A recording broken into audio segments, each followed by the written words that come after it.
Sharona Williams from Pay Your Weight. This question is going to be for all of you, but I'm going to start with Little first. Following up on the previous conversation of how there's so many microaggressions that are happening to this family that really a lot of people in the Black community relate to, I want to know from a writing standpoint, because a lot of people, they will say this is very triggering. Especially at a time where it's just triggering to be Black in America right now with everything that we have to face. But I want to know, how do you balance that from a writing standpoint to make sure that you're not exploiting, the dangers that Black people face in society, but also too, for the actors involved in the show, how do you make sure that you decompress and detach from your characters so you can continue to exist without also laying underlying harm to yourself? Yeah, that's a great question. I mean, as it relates to the writing of this piece, I can assure you that there was never a point in our writer's room or in the experience of writing the show where a decision was made purely for the sake of being provocative. We never had the intention, how can we be provocative? How can we be controversial? How can we be hot button? The only questions we asked ourselves were, is it true? And does it scare us? And usually what we found is the most true thing was the thing that scared us the most.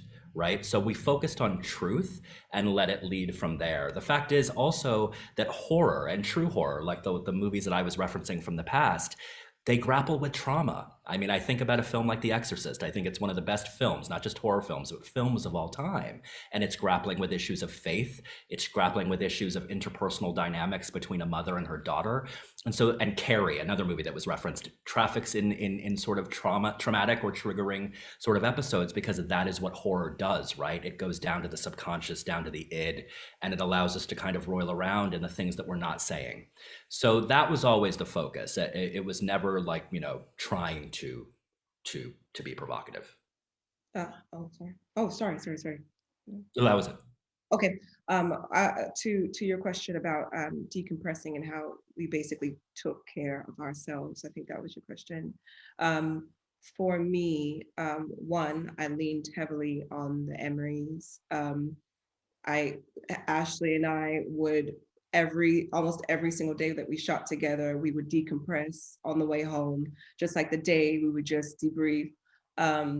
Therapy was a huge thing on set. We had a therapist on call, which was an amazing thing that I think should happen on more sets moving forward. And I utilized her very heavily. I got my own therapy, but to be honest with you, I didn't fully decompress until I was done. I always kept kind of one foot in Lucky because I just felt like, it's kind of like a sacrifice, right? Because I felt like this story to me was so important. It was so important that I tell it so as honestly as I possibly could.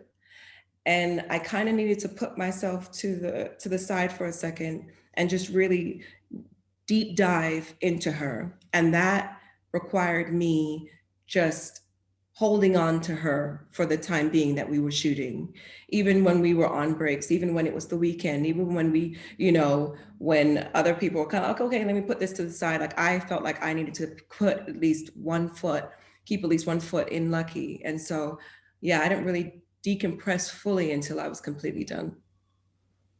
Yeah, similarly, I stayed in Henry for the whole time. Even during the pandemic when we had to shut down, it was about just making sure that the character existed so I could play it as authentically as possible. And when you was talking about decompressing, Deborah and I spent a lot of time together, just helping each other through the journey, and then spending time with the girls, spending time with Shahadi and Melody. Even on the weekends, we go to the cinema or into the movie theater and just try to connect on that level. And then Deborah would actually take me to church. I hadn't been going to church for a while, and I found that very, very helpful just to hear what you're laughing, but that's because Shahadi, what are you laughing at? Shahadi's just laughing. I don't know why. Because I went to church. So that is so Deborah. So I was going to church, and to be honest, man, that was very helpful to me because I felt like I'd lost my way with church and just making sure I would show up to service, and just hearing what the pastor would say is just very very helpful and put like life into perspective for me, man. So that was very helpful in decompressing Henry, because as you could see from watching, it's very, very triggering piece, a very hard piece to play, and to have that fine balance of, you know, being emotional but having to be contained and restrain all the aggression and the trauma that was happening to the character, which I hadn't done in another role before.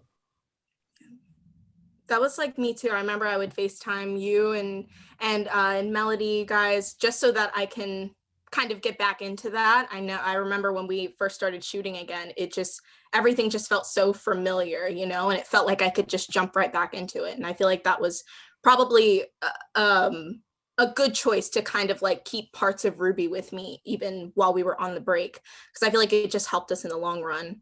But just for me, it was also kind of tough for me with my scenes, just because, you know, I'm still young, still growing, still figuring out how to have a good relationship with me as an actor, and then also, you know, me with my character. And I remember even like the places that we would shoot, you know, I think that Sophie and I were shooting in the asylum one time, and I remember first time that we walked in there, the energy, like my mom and I, we like did not talk the whole time. We didn't talk on the car ride home, and she was like, get in the shower now. And then she made me meditate. She saged the entire house. It was so crazy, you know. But sometimes that can be tough to kind of just like take yourself out of the character at the end of the day, because we would be finished with the scene and I would be like, okay, scene done. Why am I still crying? You know, like it would feel weird. So going through with that, you know, like just still trying to learn how to create a good relationship with your character and the actor. It can be tough sometimes, but I'm so glad that I got the experience though.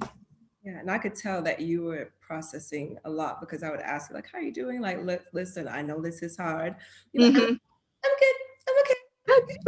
Like, no, it's not. We're going to the movies on Sunday. We're going to the movies on Sunday. Yes.